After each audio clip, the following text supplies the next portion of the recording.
दरबार रोज की तरह रोशन था। बादशाह के आने का ऐलान हुआ और पूरी बारगाह बादशाह की शान में खड़ी हो गई।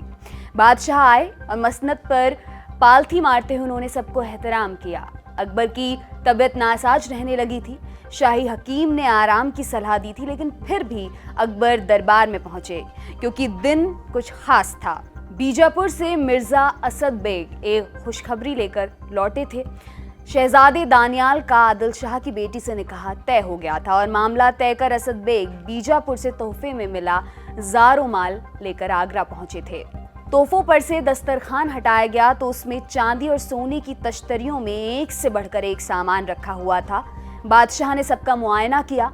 जब ये मामला निपट चुका था तब असद बेग बादशाह के आगे पेश हुए और एक छोटी सी चांदी की तश्तरी बादशाह के आगे रख दी। तश्तरी में कुछ सामान सजा हुआ था। नक्काशी किया हुआ एक खूबसूरत पाइप, साथ में एक कलम जो लंबाई में 3 हाथ थी। उसके दोनों सिरों पर रंग कर तामचीनी से सजाया गया था। कलम के साथ एक चांदी की ट्यूब थी और उसे भी बैंगनी मखमल से लपेटा गया था। इस पूरे तामझाम के साथ मसाले जैसी कोई चीज भी रखी हुई थी और साथ में जलाने वाला एक सुंदर सा बर्नर था। यह अजीबोगरीब सामान देखकर अकबर ने असद से पूछा, ये सब क्या है? असद बेग ने फरमाया, हुजूर ये तंबाकू है, दवाई के तौर पर बादशाह की खिदमत में पेश कर रहा हूँ। बात पर जोर देने के लिए असद बेग ने आगे कहा, हुजूर मक्का और मदीना में सब लोग तंबाकू से वाकिफ हैं। ये सुनकर अकबर ने बेग से उसे तैयार कर पाइप आगे बढ़ाने को कहा। तंबाकू सुलगाकर बादशाह के आगे पेश किया गया और उन्होंने उसमें से 2-3 कश मारे। इसके बाद अकबर ने अपने शाही हकीम से तंबाकू के बारे में पूछा। उसने जवाब दिया कि भारत में अभी तक इसके इस्तेमाल की ज्यादा जानकारी नहीं है, लेकिन यूरोप के लोग इस बारे में बहुत कुछ जानते हैं। बादशाह अकबर ने इसके बाद कभी तंबाकू का सेवन नहीं किया, लेकिन मुगल भारत में तंबाकू की शुरुआत हो चुकी थी। अगले 1 दशक में तंबाकू के सेवन में इस कदर बढ़ोतरी हुई कि मुगल बादशाह जहांगीर को एक डिक्री जारी कर तंबाकू पर बैन लगाना पड़ा।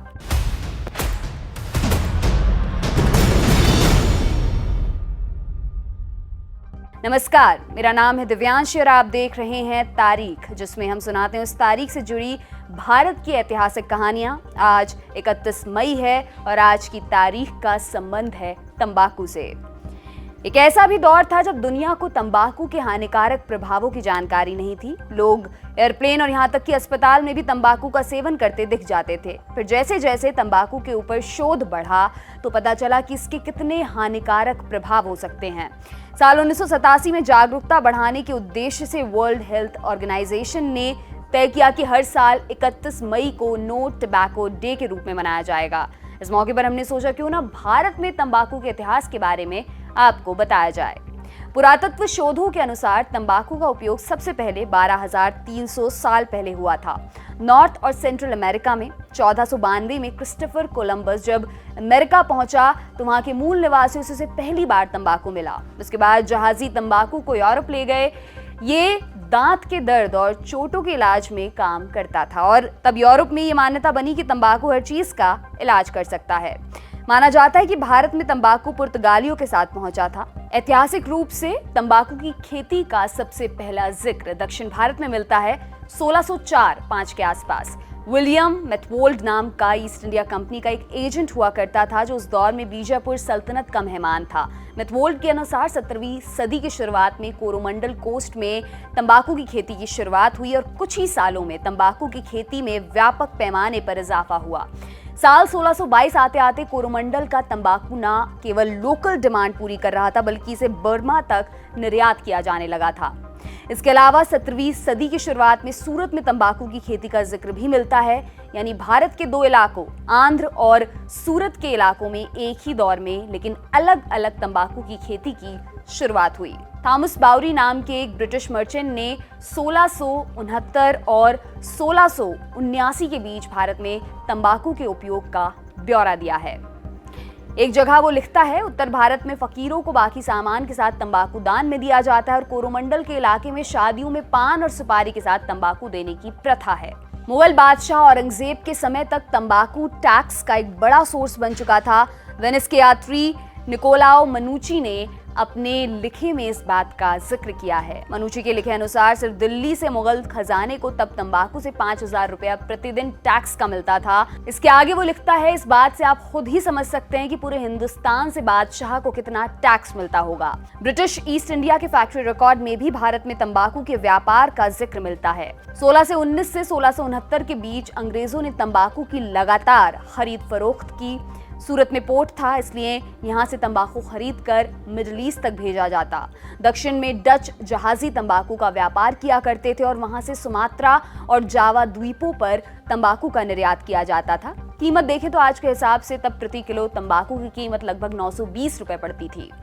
ब्रिटिश दस्तावेजों के अनुसार तब मिडिल ईस्ट में तंबाकू का कारोबार लागत के हिसाब से 4 गुना मुनाफा देता था।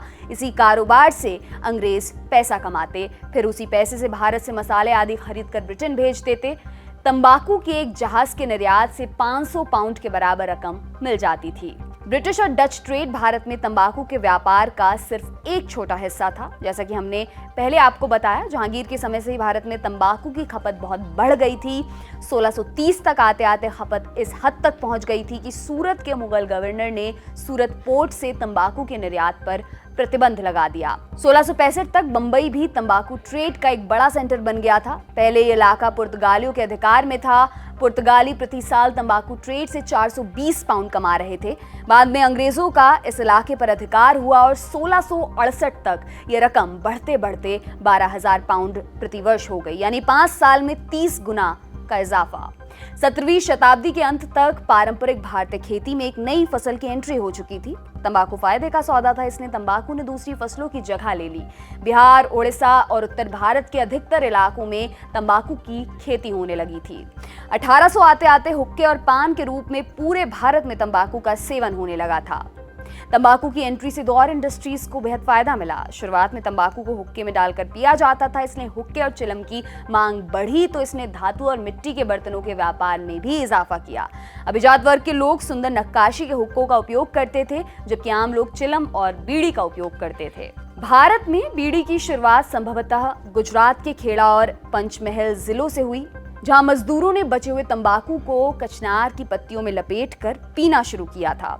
International union against tuberculosis and lung diseases के साथ काम करने वाले प्रणय लाल एक रिसर्च पेपर में बताते हैं कि बीड़ी के व्यापार की शुरुआत गोमतीपुर के मोहनलाल पटेल और हरगोविंद दास ने की थी।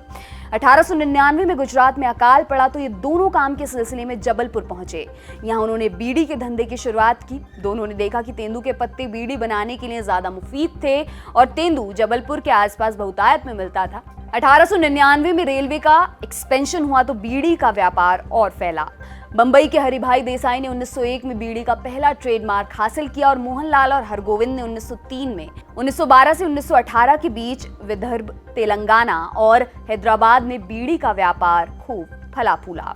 1920 में स्वदेशी आंदोलन की शुरुआत हुई तो बीड़ी उद्योग को और ताकत मिली। बीड़ी के मुकाबले सिगरेट को विदेशी माना जाता था, इसलिए बीड़ी का इस्तेमाल और बढ़ा। दूसरे विश्व युद्ध के दौरान बीड़ी भारतीय सैनिकों के राशन का हिस्सा हुआ करती थी।